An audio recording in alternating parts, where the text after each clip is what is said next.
Nos téléphones, si on peut toujours appeler ça des téléphones, ont d'année en année et de modèle en modèle de meilleures et meilleures caméras pour faire de plus en plus belles photos, pour faire de plus en plus belles vidéos, et au point qu'on peut se demander si ils vont pas finir par remplacer les caméras classiques. Du coup, aujourd'hui, j'avais envie de comparer le mode portrait d'un iPhone à ce qu'on peut faire avec un réflexe. C'est parti.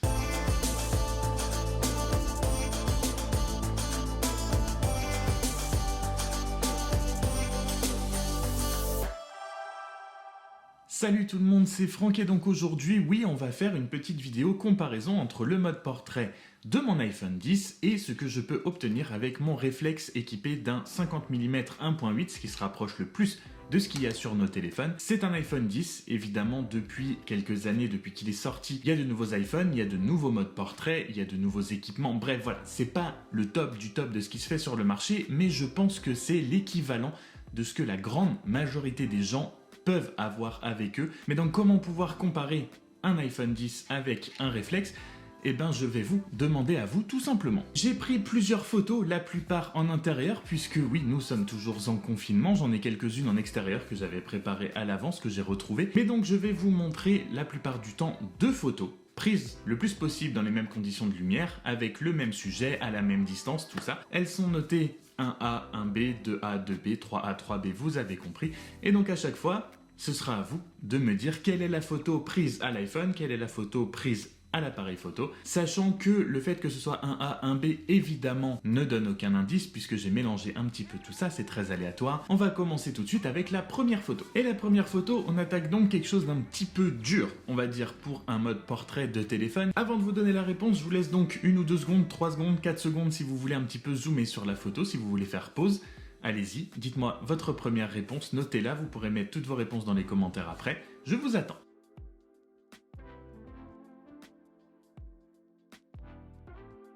Et premier résultat, c'est la photo 1A qui a été prise avec l'iPhone et c'est la photo 1B qui a été prise avec un appareil photo. J'espère que vous avez la bonne réponse. On va pas faire une étude scientifique vraiment très poussée de chaque photo pour voir les différences. On fera juste un petit résumé à la fin de ce qu'on peut noter, ce qui ressort le plus et ce qui est le plus flagrant de différence entre les deux. On va déjà faire toutes les photos et on s'attardera un petit peu plus sur le reste après. Ok, on passe du coup à la deuxième photo, 2A, 2B. Toujours pareil, je vous laisse noter votre petite réponse. Et encore une fois, c'est la photo de A qui a été prise à l'iPhone, la photo de B qui a été prise à l'appareil photo. Encore une fois, on fera tout le reste un tout petit peu plus tard. Il y a des choses à dire évidemment, il y a des choses qui se voient, mais on passe tout de suite à la troisième photo.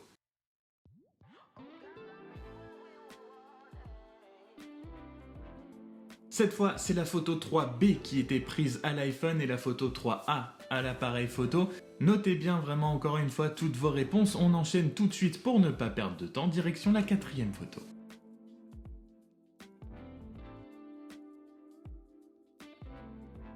Petite précision, aucune des photos n'a été retouchée. Elles sont toutes au même format entre celle de l'appareil photo et celle de l'iPhone. Elles sont en JPEG.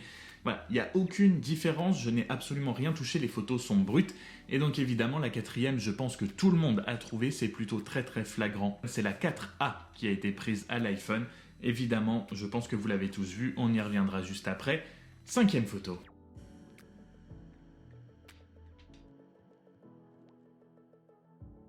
Pour cette cinquième photo, j'ai justement voulu corser un petit peu l'affaire avec des bords vraiment pas bien définis. C'est crénelé de partout, c'est mes petits ballons des 30 ans. Oui, j'ai 30 ans. Chut. Et honnêtement, en regardant vite fait comme ça, je pense que c'était un petit peu dur, finalement, plus que ce que je pensais, de définir laquelle était prise à l'iPhone, laquelle à l'appareil photo.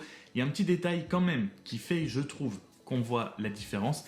On y revient encore une fois juste après. Et voici enfin les deux dernières photos qui ont été prises séparément, qui ne sont pas les mêmes. Est-ce que vous pouvez me dire si elles ont été prises en mode portrait à l'iPhone ou avec un réflexe? C'est à vous.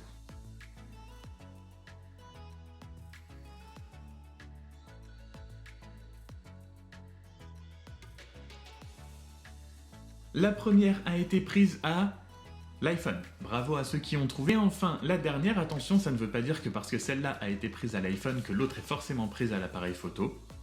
Pas forcément, attention. Mais oui, celle-là a quand même été prise avec un appareil photo, évidemment. J'en ai fait 1 sur 2, c'était un petit peu facile Voilà, on a fini avec le comparatif, avec la petite devinette de quelle photo a été prise avec quoi. Je vous laisse mettre toutes vos réponses maintenant dans les commentaires pour voir ce que vous aviez trouvé ou non. Attention, pas de triche. Et on va s'attarder un tout petit peu sur les résultats, voir ce qui permet de différencier une photo à l'iPhone d'une photo à l'appareil photo, si jamais on peut le faire. Et évidemment, ce qu'on peut dire de la différence entre une photo prise avec un réflexe traditionnel comparé au mode portrait de l'iPhone 10, je précise bien de l'iPhone 10, c'est que très souvent quand même, avec un mode portrait sur téléphone, les contours vont parfois avoir un petit peu de mal, c'est visible sur plusieurs photos où il y a des contours ou des bouts de contours qui sont complètement loupés. Soit parce qu'il y a des choses qui ne devraient pas être floutées qu'ils sont, soit l'inverse parce qu'il y a des choses qui devraient être floutées qu'ils ne le sont pas. Si on regarde notamment la 4e photo avec la petite pop et ma gourde à côté de la NASA, on voit que par exemple au-dessus de la tête de la pop, il y a quelque chose qui a été complètement loupé, qui devrait être flouté, qui ne l'est pas du tout.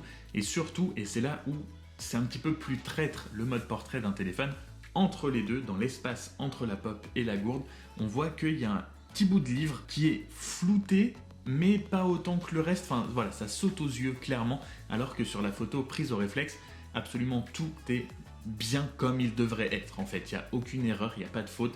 Il n'y a rien qui est sur la photo qui manquait. J'avais aussi mis l'objectif de l'appareil photo en ouverture à 1.8 pour matcher ce qui est proposé sur l'iPhone. Et on peut voir par exemple sur la photo 2A que la profondeur de champ n'est pas aussi faite de la même façon. Si vous regardez là où je tiens l'appareil photo, vous avez donc le devant de l'objectif qui est sur les deux très bien en focus. Mais si vous regardez le grip qui est juste en dessous, le bas de l'appareil photo, sur la photo faite à l'iPhone, il est beaucoup plus focus que ce qui est fait avec un appareil photo. L'iPhone ne va pas rendre un résultat aussi précis, aussi net et aussi beau, avec un aussi beau flou que ce que va proposer un appareil photo. Pour ce qu'on peut avoir dans notre poche, ça fait des photos absolument incroyables et le mode portrait, je pense, a été une vraie très grosse amélioration de ces dernières années sur les téléphones. Mais de là à dire qu'on en est rendu au point de remplacer des appareils photo, pour le moment, je pense toujours pas. Il y a des choses qui arrivent. Le dernier Samsung, par exemple, propose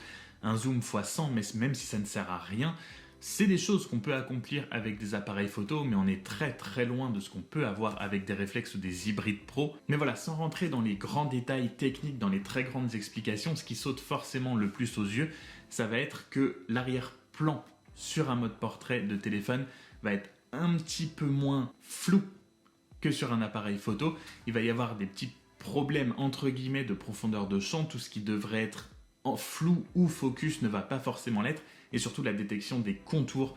Avec un appareil photo, vous ne manquerez jamais. Voilà, évidemment ça s'est amélioré, comme je l'ai dit, j'ai un iPhone 10, il y a beaucoup de téléphones qui sont sortis entre temps, c'est pourquoi j'essaierai de faire, si je trouve un iPhone 11 Pro à disposition, de faire une vidéo sur la différence du mode portrait entre un iPhone 11 Pro et un iPhone 10. Si ça vous intéresse, dites-moi aussi dans les commentaires si c'est quelque chose qui peut vous intéresser. Si ça t'intéresse de voir cette vidéo, avant de partir, n'hésite pas à t'abonner, tu peux le faire juste ici, ou aller voir d'autres vidéos dans le même genre ou sur autre chose, vous pouvez le faire à peu près aussi ici. Et sur ce, moi je vous souhaite une très bonne journée, bon courage pour la suite du confinement, j'espère que vous allez tous bien, que vous prenez soin de vous. À très bientôt, salut.